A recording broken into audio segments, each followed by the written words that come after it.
이번 강의는 고객 실무론 파트 1번에서 15번까지 진행하겠습니다. 자, 문제 1번. 올바른 전화응대 예절에 대한 설명으로 적절하지 않는 것은. 그래서 일반적으로 여러분들이 다 알고 있는 예절 부분이라서 크게 어렵진 않으실 거예요. 1번 보시면 잘못 걸려온 전화를 할지라도 친절하게 응대해야 하겠죠. 그죠? 2번에 상사에게 걸려온 전화는 상대방의 이름과 용건을 메모하여야 한다.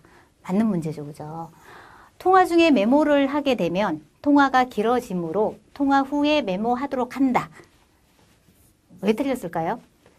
메모는 통화를 하면서, 통화가 끝나고 난 뒤가 아니고 통화를 하면서 메모를 한다. 이렇게 돼야 정답입니다. 상대가 이해하기 어려운 전문 용어나 틀리기 쉬운 단어는 사용하지 않는다. 가능하면 쉬운 언어를 쓴다. 전달력이 정확해지겠죠. 5번 상사가 부재 중일 경우에, 부재 중에 전화가 걸려왔을 경우에 전할 내용이 있는지 확인하여야 한다 해서 문제를 푸시면 되고요. 답은 3번이 되겠습니다. 그래서 좀 더 자세하게 살펴보면 지금 똑같은 문제에서 지금 여기 파란색, 빨간색은 다 문제에 한 번씩 출제되었던 거라고 말씀드렸죠. 그래서 다 눈여겨보셔야 되는 부분이에요. 첫 번째 보면 전화기 옆에는 필기 도구를 준비하여 항상 메모할 수 있는 준비가 되어 있도록 한다. 메모를 할 때 통화를 하면서 메모를 한다라고 되어 있죠. 그죠? 그래서 이렇게 풀어주시면 되고요. 상대를 마주보고 대하는 것처럼 정중하고 친절한 태도를 보인다. 전화응대에서도, 전화응대는 뭐죠?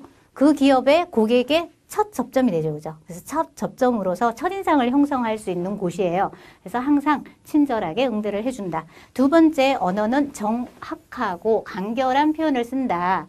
그래서 이거와 일맥상통하게 중요한 내용이면 정확하게 하려면 어떻게 해야 돼요? 일시나 장소나 숫자나 금액 같은 경우는 하나하나 반복하여서 확인한다. 하나하나 반복해서 확인하는 것을 갖다가 우리가 질문 기법이라고 해요. 질문 기법.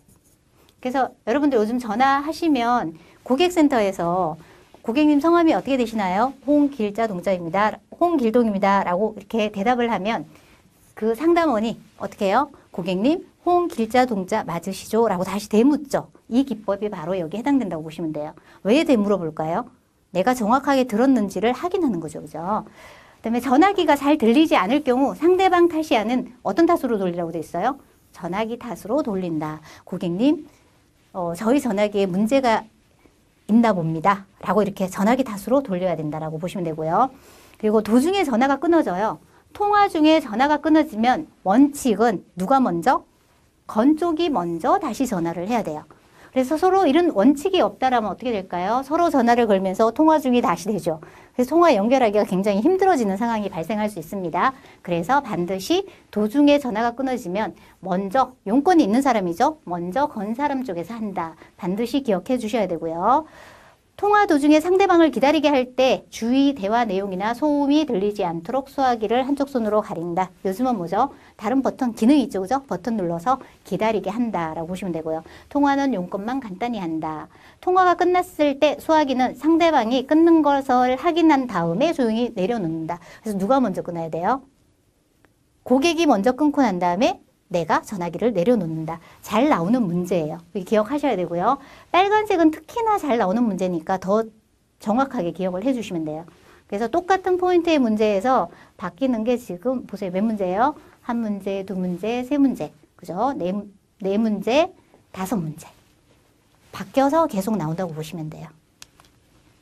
2번, 상황별 전화 응대 요령 중 전화기가 잘 들리지 않을 경우 고객 응대 합법으로 가장 바람직한 것은, 조금 전 문제에서 해설할 때 제가 설명을 드렸죠. 어떻게 하라고 했죠? 상대방 탓이 아닌 전화기 탓으로 돌린다 해서 문제를 풀어주시면 되겠습니다.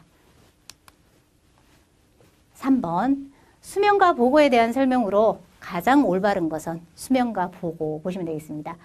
가장 올바른 것은 지금 3번이에요. 직속 상사 이외의 명령은 먼저 직속 상사에게 보고를 먼저 하셔야 돼요. 보고를 하고 난 다음에 그 지시에 따른다가 정답이에요. 그래서 좀 더 자세하게 살펴볼게요. 일반적으로 상황별 수명을 받는 방법 중에 첫 번째 상황이 직속 상사 이외의 명령을 받았다. 이럴 경우에는 어떻게 해야 돼? 먼저 직속 상사에게 보고하고 그 지시를 따른다가 앞에 문제였죠. 그죠? 그다음 두 번째, 이중으로 받는 명령. 그러니까 명령을 한 사람한테 받은 게 아니라 두 사람한테, 뭐 두 직장 상사한테 받았다. 이렇게 되면 어떻게 해야 될까요? 가장 먼저 생각해야 되는 게 일의 우선순위를 결정을 해야 돼요. 일의 우선순위에 따라서 판단을 한다. 만약에 판단을 할 수가 없다. 이러면 어떻게 해야 된다? 상사나 선배에게 상의를 해서 결정을 한다. 라고 보시면 되고요. 그리고 명령이 잘못되었어요. 수명을 받았는데 잘못된 명령이다. 그럼 어떻게 해야 돼요? 상사의 명령이 잘못되었을 경우 원인 규명을 하거나 자신의 의견을 제시를 한다. 그다음 네 번째 상황은 불가능한 명령이에요. 제가 도저히 할 수 없는 명령이다. 그러면 불가능한 이유를 말하고 그 제지시를 받는다라고 보시면 돼요. 그래서 시험 문제 여기에서 두 가지 문제가 나와요. 앞에서 한 유형은 풀으셨고요. 그다음 두 번째 유형은 이중으로 받았을 경우에 먼저 받은 일을 진행한다. 예시가 이렇게 바뀝니다. 그게 아니라 어떻게 해야 된다고요? 일의 우선순위에 따라서 결정을 한다. 이게 정답입니다. 그래서 두 가지만 기억하시면 이 상황과 수명 방법에 대한 문제는 다 풀 수 있겠죠.